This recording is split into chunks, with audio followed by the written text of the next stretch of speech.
how is everyone doing? Good. Players, you still with me?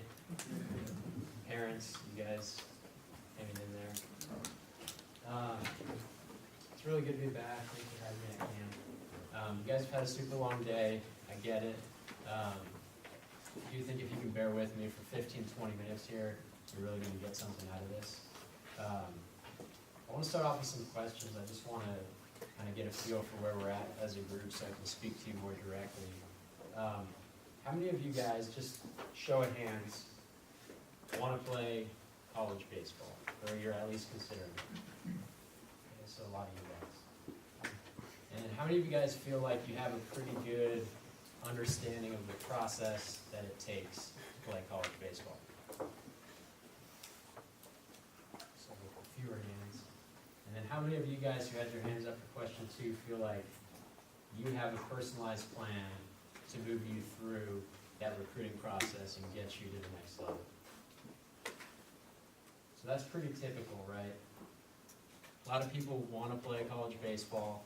A lot fewer know how to do it, and then a lot fewer take the time to actually put together a plan. And so my goal for being here today is I want the same number of hands that are up for question number 1 to be up for question number 2, and to be up for question number 3. As Brett said, my name is Ethan Gavon. I helped co-found Keep Playing Baseball. Before that, I was a college coach at the D1 level for 5 years. I coached with Tony for a couple years, through BP to John in the off season. And then I moved on to Keep Playing Baseball. So we're a player-to-player source of information. All our information comes from a network of college baseball insiders, so current and former college players and coaches. All our resources are 100% free. Okay, you won't find anything on our website that costs money. We have over 500 articles covering everything that has to do with anything from academics to your on-field play. This year we'll reach about 75,000 people with our resources, and I'm hoping that at the end of this I can get a few of you guys on board. So I know you've been dying to pick up your phone. How many of you guys are on social media? Twitter, Instagram, Facebook. Okay, pull your phones out. I want you to go to your favorite platform and give us a follow. Okay, because if you guys' attention span is gone, I want you to at least be able to look at this stuff, because everything that I cover here is going to be addressed on our website in depth.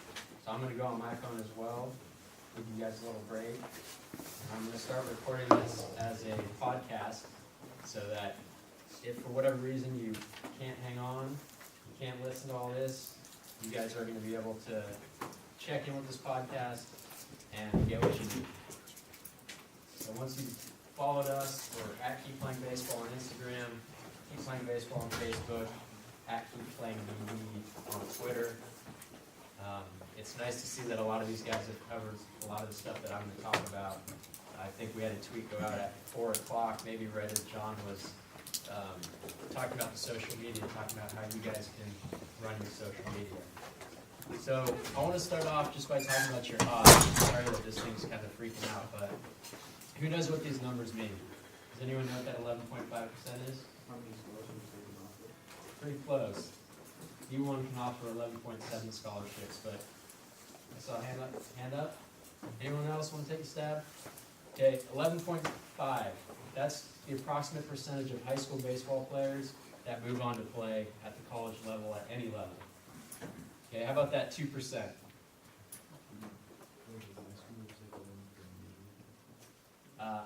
I don't know if that's the answer. It could be. Hand up?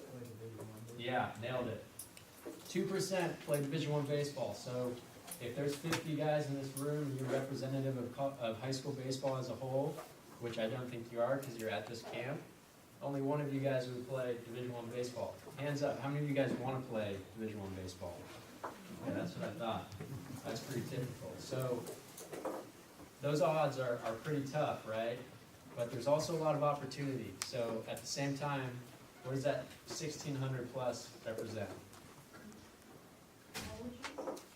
Yeah, that's how many college baseball programs there are in the country. So there's a lot of opportunity. There's a really good chance that the perfect fit for you is a program that you'd never even heard about or never even considered. So luckily for you guys, the same things that make you a good catcher are the same things that are going to make you recruitable. Okay, that's having attention to detail, it's having a plan, it's creating a feedback loop, so evaluating where you are right now, understanding where you have to go, and constantly figuring out ways to improve your plan to get there. And then control the controllables. We're going to get to that in a bit. So I could talk for days about all topics recruiting. I'm going to try and hit on kind of 4 big picture items, and we'll just kind of move through those. The first one is know yourself. Okay? Now this might seem obvious. Of course you have to know yourself. You have to know what you want. But this is about really taking a look at what's going to make you happy at the college level. There's programs of all different kinds, all different levels. So you have to consider things like, do I want to play at the highest level possible, even if that means I'm going to sit on the bench for a few years? Do I want to start as a freshman, or at least have that opportunity? Do I want to go to a school where I can study abroad or pursue other interests? There's close to home. Do I want to stay close to home, go far away? Infinite possibilities. Right? And so what this is about doing, this is about taking an honest look at yourself and figuring out what's going to make you happy when you actually get to college baseball. Okay, so you have, in order to do this, you have to be realistic. And it's okay for your preferences to change, and they should change over time. Okay, as you get closer to attending college, as you move through the recruiting process, it's likely that your preferences are going to change. And that's okay, but at any point in time in the recruiting process, you should have a pretty good idea of what your ideal college baseball fit looks like at that time, because that's what's going to allow you to go through the process and find it. So number 2, learn about college baseball and the recruiting process. Seems pretty straightforward. This is about doing your research, doing your homework. Okay, like I said, there's 1,600 plus college baseball programs out there. I coached at a Division I program that I'd never heard of before I moved out to South Carolina. Okay, there's tons of programs out there, guys, every single level. And so explore all your opportunities. A lot of recruits make the mistake of keyholing themselves, meaning they don't cast a wide enough net. So let's say you have 5 schools that you're really interested in. Sounds like a lot, right? 5 schools, pretty good amount. Okay, well, let's say 2 of those aren't looking for a catcher in your recruiting class. One of those, your grades or test scores just don't meet what they're looking for. And then maybe one of them decides that you're just not good enough. And then the other one decides, hey, I'm looking for a left-handed hitting catcher, and unfortunately you hit right-handed. Okay, so there's 5 schools that disappear pretty quick. So you want to start wide, consider all your options, every level, every coach, every program that shows interest to you, and then narrow it down as you move closer to understanding where you're going to fit and what you want. And so understanding how the process works and the steps that you're going to have to go through in the recruiting process, this is going to allow you to save a lot of money as parents and players. There's a lot of people with their hand out saying, hey, come to this showcase. You have to come to my showcase to get recruited. Okay? It's going to bust the all exposure is good exposure myth. So there's a lot of benefits. And ultimately, it's going to allow you to make informed decisions throughout this process, which is what we want. Okay? Knowledge is power, and when you're negotiating with coaches, talking with college coaches, you want to understand the way the process works. So now I understand what I want. I understand what's out there, and I understand, generally speaking, how I'm going to get through this process. So given these 2 things, you know you're starting, you have a goal in mind, you kind of know the hoops. It's almost like you're playing a board game, right? You have to go through certain challenges, jump through certain hoops to win the game. Same thing with your recruiting process. So you guys have to figure out for yourselves what is going to give you the best chance at attaining that goal. Okay? What's going to give you the best chance to find your college baseball fit? And the more specific you can make this, the more tailored you can make it to you, the better you're going to be. This is about taking ownership over your process. Okay? This is your career. This is your future. You guys have the tools. Okay? We provide the information for free. There's no excuses. It's out there. So my suggestion to you guys is own this process, okay? Own it. Come up with your plan, stick to it, adjust it as needed, but really take ownership over your future and your playing career. And so those first three that I talked about, those all kind of set the stage for success, right? But you still have to execute. And so, you guys, how many of you guys have heard control the controllables? Good, good. Okay? So this is about executing your plan. The recruiting process, it's easy to ride the emotional roller coaster, okay? One day you're getting rejected by a school you're really interested in. The next, you're getting an offer from another school. Up and down, right?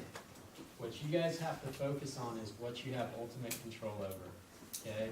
So you can't control whether school A has interest in you. You can't control that school B is talking to your buddy and you think that you're better than him, okay?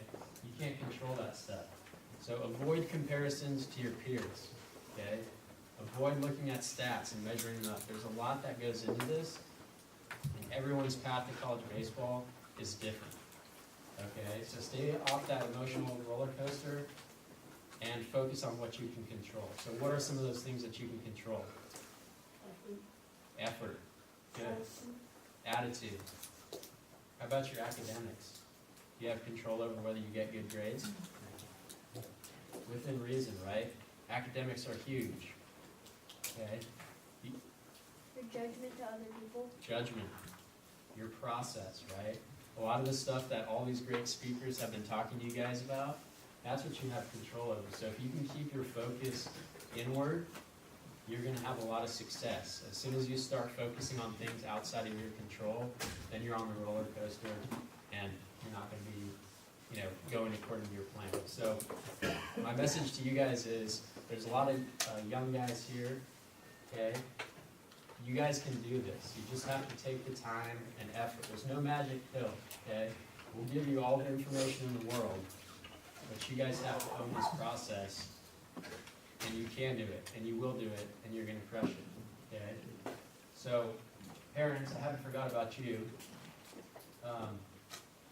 How many of you guys, just show of hands again, how many of you guys feel like you truly understand your role and responsibility in the recruiting process?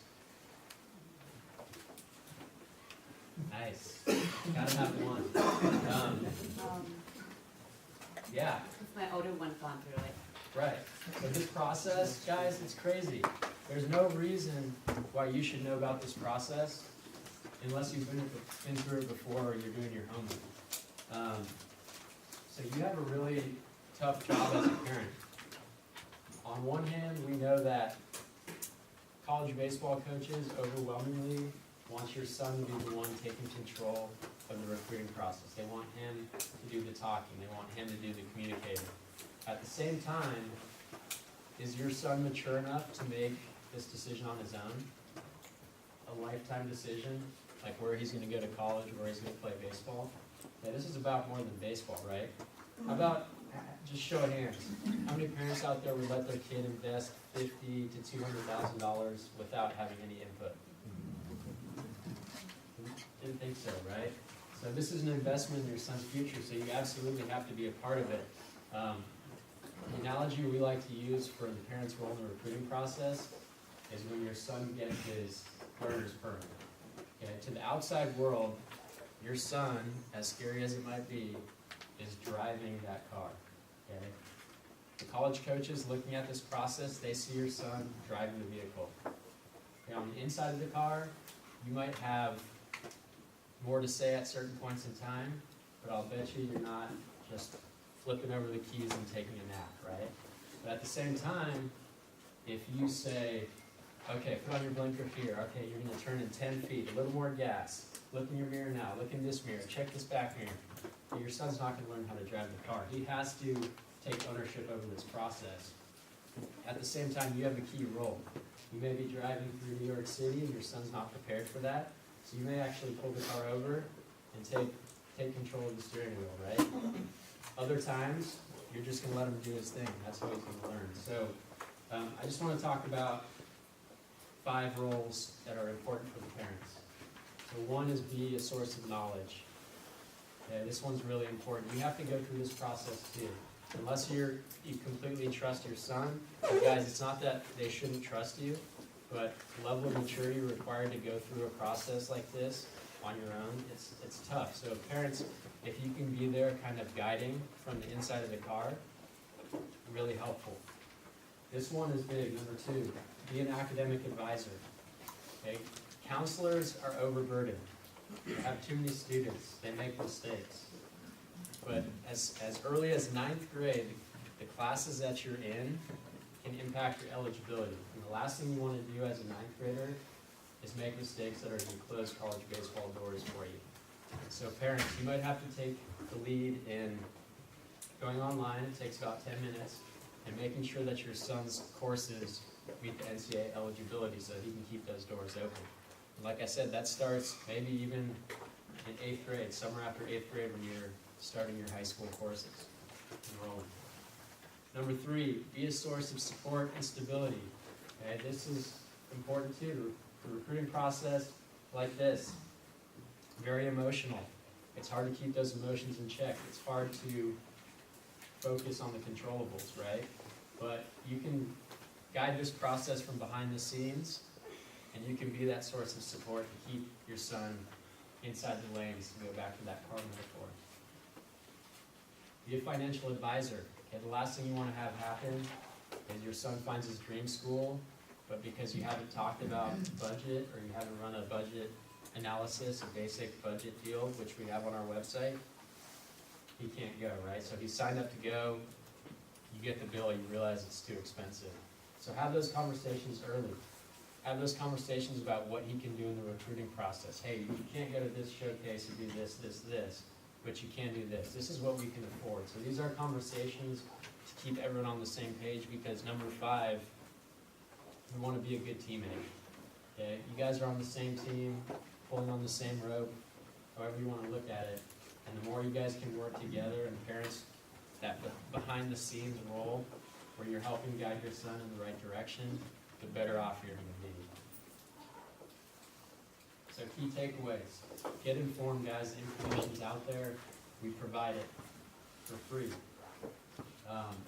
There's many paths to college baseball, okay? There's no one way to do this. So while we talk about, we have a 10-step process that we lay out to make the recruiting process more digestible, many different paths. Find your own. And then lastly, of course, we're a 501c3 nonprofit. This process doesn't have to be expensive. Okay? The money that you have should go towards becoming a better player at things like this, right? This is incredible that you guys are here. You already have a leg up on the competition, learning from big league guys and guys with incredible experience. So you're on the right track. Just a quote from a college coach who helps give us some insight. This is about finding your opportunity, figuring out what checks the boxes. This is my contact info. Write it down. If you have questions about the recruiting process, reach out. I'm pretty good with email, pretty good on social media. I have some information in the back, and when we're done here, I'll be sticking around for questions, so feel free to grab me whenever. But thank you for your time. Thanks for hanging with me.